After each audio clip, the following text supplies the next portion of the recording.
The investigation is growing now after the Belgium terror attacks. Police are looking into whether yesterday's deadly bombings at the Brussels airport and a subway station were the work of the same Islamic State cell that hit Paris last year. Some markings of that. This as areas of Brussels remain on lockdown at this hour.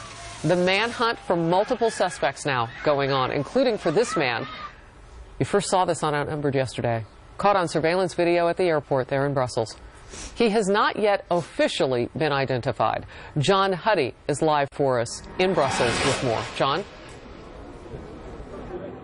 Yeah, well, Harris, as the hunt for suspects, including those that you just mentioned, continues, the morning here at the Place de la Bourse, here in basically the Central Plaza in downtown Brussels, continues. And just to kind of set the scene for you, we've been showing you this throughout the day. Thousands of people have packed into the plaza here. You can see one of the memorials. This is a small example of a larger one in the center of the crowd. Kids have been coming all day, lighting candles. Like that little girl, there are messages: respond with light, rise above fear, and that really is kind of the overall message that's been chanted from people up on the steps there. A lot of again, messages of hope, messages of peace, but the security operation very much continues, and the hunt for one of the prime suspects in this. He's the man that's shown on that surveillance, the airport surveillance video.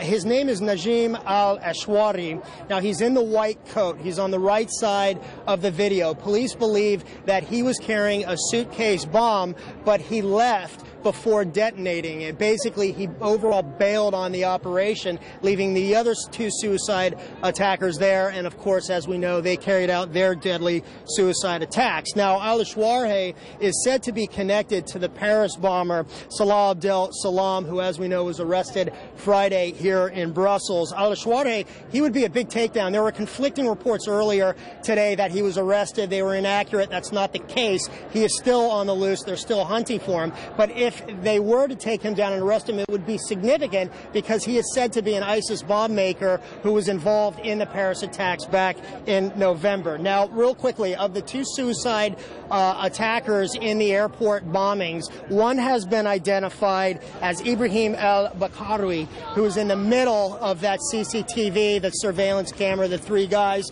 His brother Khalid al-Bakari carried out the metro attack here in Brussels, according to officials, and the third attacker at the airport is yet to be identified.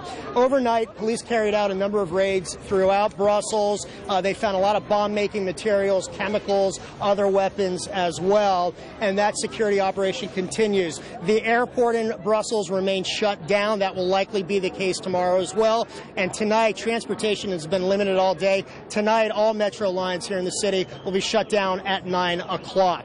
Back here on the ground, again, thousands of people packed into the plaza here. There was a woman standing over to my left side of the camera, or right side of the camera. She's getting a hug right now. She was very emotional. That's been the case with a lot of people. 31 people were killed, more than 270 others injured. A city that's been known for peace, now really at the center of the war against ISIS and terrorism. Harris, back to you. Well, we are with them from this far away. Our hearts and our prayers are with them as well. John Huddy, thank you very much. Boy, John gave us a lot of new information there. So officially, Najim al-Ashwari, the man on the right in the white that we were waiting for an official identification, and I had been reading that he was potentially the bomb maker. So some confirmation now in all of John's reporting. It is interesting because, Andrea, you said on the couch yesterday, sources were saying that it looked like there was much more a connection point between what happened in Paris and what happened in Belgium, other than just the distance traveled. Right, so we know that the suspects found refuge in that neighborhood, Molenbeek, in Brussels, Belgium, or right outside, I should say, for 4 months. It took them 4 months. And what I noticed from the raid over the weekend, Harris, from the tape that we kept playing over and over on Fox News, did you see the way that they went in to get him? All the guns, all the weaponry pointed at all the windows during that raid. Right. Telling me and telling the observers, wow, even the police are scared. What else could be coming at them? It's not a peaceful place. Not only that, the EU has such crippling laws that in Brussels, you can't even do raids at night. That's why they do raids during the day. So you look at all these signs, also the material used. it's not a shock. We heard Catherine Harridge, I asked her yesterday, is there a connection between the acetone peroxide that was used in the suicide vests here, the material?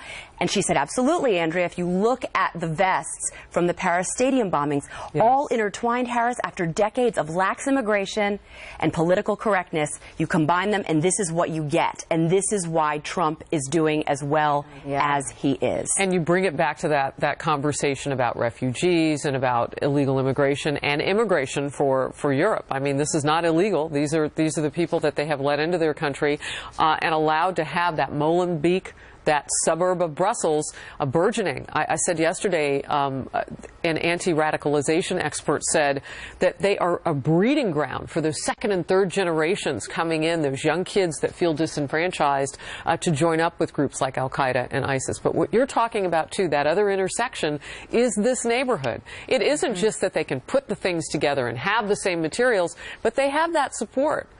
That support of that neighborhood, that cover of that neighborhood. And do you remember that when the terrorist attack happened in San Bernardino, the first one to come out and say, hey, the family members of the attackers knew, and they are as responsible for this.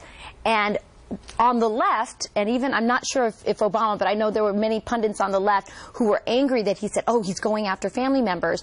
But it's really obvious that there is a network of family and neighbors and community who know what's going on. And Americans are angry that this is happening, that these communities aren't monitoring their own communities. And then you have, what you get is Trump, not just his poll numbers, but you get the statement he said yesterday, well, if they're not going to monitor themselves, we got to go surveil them. Well, and if the Republican presidential candidates were not landing some divots, we certainly learned that they might be. When a president calls you out by name, and for Trump it's been several times now, and now for Senator Ted Cruz, it's an interesting elevation of platform. I'll just put it that way. All right, so earlier we were talking about the criticism of the president being at that game with Castro, with Raul Castro yesterday while all of this was going on in Brussels. And the most in-depth interview that he would give went to ESPN. Love him, but it's a sports network. So he's there at this baseball game, criticized by some for not coming home. He was just asked about that in Argentina at that bilateral news conference. When we come back, we'll cue up his answer. Stay close.